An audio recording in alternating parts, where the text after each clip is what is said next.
It is Friday, March 4th, and that means that today is the 13th straight day in which the lead story in the country has been the Great Republican Overreach of 2011. The Republican Party's disastrous decision to pick a fight in the Midwest that they cannot win, and that has had the counterproductive Republican side effect for them of reminding the Democratic Party for the first time in maybe a generation that the Democratic Party actually has a base, and that base might need some attention. It's a base that is numerically much larger than the corporate base of the Republican Party. It is a base that is made up of people who work for a living. The Republicans' decision to attack that base in the Midwest has not only inspired Democrats in the states to stand up for people who work for a living, it has reminded the Democratic Party as a whole that the Democratic Party has peeps, that people who have to work for a living are the reason the Democratic Party exists in the first place. The Republican Party is not only losing this fight they picked, they have given the Democratic Party a jolt that no single election ever could. The very first night we led with what's happening in Wisconsin, these were some of the images that we showed of the mass protests in the streets of Madison. The protests proved to not only be sustainable, they grew over time. That night, we reported that around 30,000 people had descended on the state capitol to protest. The following weekend, police estimated that the crowd was up to 70,000 people protesting in Madison. The weekend after that, police said there were about 100,000 people protesting in Madison. Now, this is the scene at the state capitol. What did Republicans finally have to do to essentially almost empty the Capitol, as the whole state and then the whole country essentially sided with the protesters, as the Republican cause got less and less popular? What did they have to do to end the protests? They essentially had to use force. They had to stop, by whatever means necessary, the physical manifestation of how much people hated what they were doing.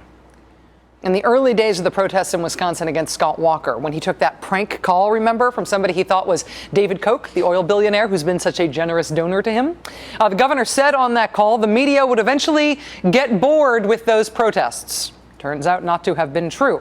Governor also said the protests were dwindling at that point. That also turned out not to be true. Mr. Walker was wrong about those things, and eventually he determined that he had to stop those protests. And now the governor's crusade, what the Republican Party wanted so desperately to make the face of the new Republican Party, now that governor's crusade looks like this.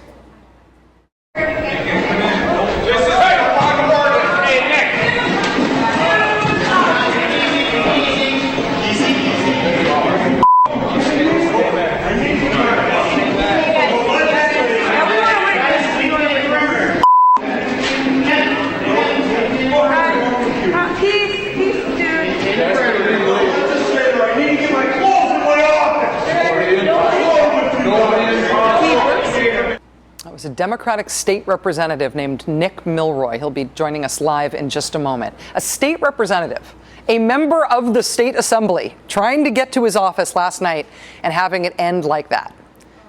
This is what Scott Walker's fight has done. This is what Scott Walker and the Republicans have done to the state of Wisconsin. They have declared that they are not willing to negotiate, they are not willing to talk, and so they locked everything down to stop the opposition, and the state capitol looks like this.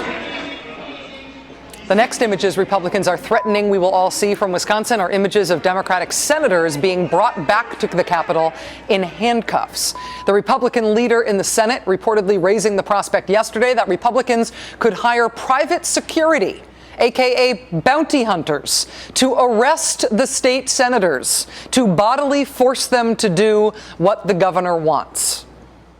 Remember the whole Stand with Scott idea that the National Republican Governors Association rolled out a few weeks ago? Heading into a presidential election year, you know, Democrats should be so lucky.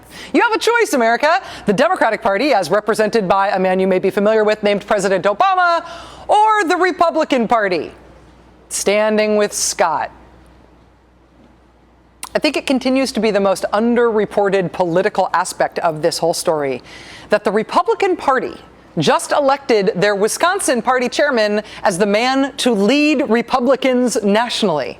Reince Priebus, right? A man whose greatest political claim to fame was getting Scott Walker elected in Wisconsin in the first place. He's the new chairman of the Republican Party. And this fight in Wisconsin is what the National Republican Party, under this guy's leadership, decided they wanted to be the new image for the Republican Party. It has been a disaster. Even as the Republican Governors Association, as these institutions try to do the whole stand with Scott thing, the actual individual human governors most associated with what Scott Walker are doing are backpedaling so fast they are cramming their own feet into their own mouths. This week, Chris Christie of New Jersey, Chris Christie, the man credited with having the anti-union pugnacious attitude that Scott Walker is trying to embody, Chris Christie this week said, "I love collective bargaining." I'm not paraphrasing. That was his actual phrase. I love collective bargaining. In fact, I love collective bargaining. In Ohio, Republican Governor John Kasich is trying to pull his own Scott Walker. John Kasich has such huge Republican majorities in his state legislature, you think he'd have no problem doing whatever union busting he wants. But Republicans, this is interesting, Republicans initially lost the union stripping fight in their own Republican-controlled state Senate. The union stripping bill was not going to pass out of committee, even with their big Republican majorities. In order to make it pass, they had to remove one of their own Republican members from that committee because he was voting no. They had to throw him off the committee and replace him with a Kasich loyalist who would vote yes. The Republicans' own people are defecting. Why are their own people defecting? Well, in Ohio, they've tried this sort of thing before. They know how this works out in the end. The 1950s was the last time they mounted an attack like this on people who work for a living. Ohio Republicans tried back in the 50s, again, just like they're doing now, to unilaterally strip union rights in that state. What happened back in the 50s? Democrats put it up for a referendum, and when they did, what the Republicans had done there got overturned 2-1, and then the Republicans lost the governorship. The state turned against them. This is the Great Republican Overreach of 2011. Republicans picked this fight with Wisconsin, and Wisconsin won. Wisconsin, you won. When this is what it looks like for a Democratic assemblyman to try to enter the state capitol to go to his office, when that's what it looks like, the political fight is over. The Republicans lost. Joining us now is that Wisconsin assemblyman you have seen in that tape, Democrat Nick Milroy. He's at a rally in Rice Lake, Wisconsin tonight, which is about 5 hours north of the Capitol. Representative Milroy, thanks very much for being here. Really appreciate it. Hi, Rachel. Thanks for having me. Are you able to go to work now? Or are you and your staff able to get to your office and get work done there? Yeah, I was able to get in this morning, no problem. Walked right through the front door. You can understand why people might be surprised that it wasn't a problem, given that we saw that tape. I mean, one of the things that is so powerful about that video of you essentially getting tackled last night is that you can sense how emotional and upset and frustrated things were in that moment. What's the atmosphere like in the building there? It's tremendously emotional for all kinds of people. It's emotional even for the officers that are doing their best down there. I don't hold any animosity against the officer that put me on the ground. This is Scott Walker's leadership in Wisconsin, and it's reprehensible.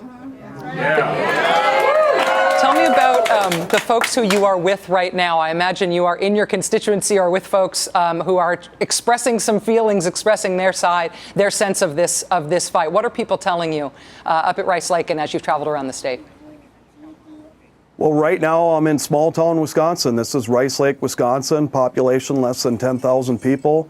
We just had the business owner of this fine restaurant here tell us how this affects everybody in the community, and it's going to affect small businesses. We just can't have a governor that's going to strip away the rights of working people and undermine their ability to live a decent quality of life. That's not the Wisconsin way. I know that you got your support there.